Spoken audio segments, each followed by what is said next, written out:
Good evening, আমি অচিন্ত ভান্ডারী। এই সময় লাভা থেকে কথা বলছি। এই জায়গাটা আই লাভ লাভা বলে জানা যায়। এর চারপাশে এটা একটা পাইন পয়েন্ট, বিশাল বিশাল পাইন গাছ সাইডে দাঁড়িয়ে রয়েছে দেখুন।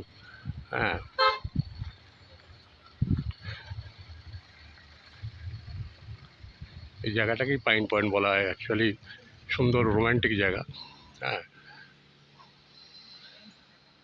খুব ভালো জায়গা। আর চারোদিকে পাহাড়। আমাদের এখানে একটা ছোট্ট হোমস্টে রয়েছে, তার নাম হচ্ছে সৌহার্দ্য হোম। যারা অ্যাকচুয়ালি প্রকৃতিপ্রেমিক তারা যদি এখানে আসেন সত্যি আনন্দ পাবেন।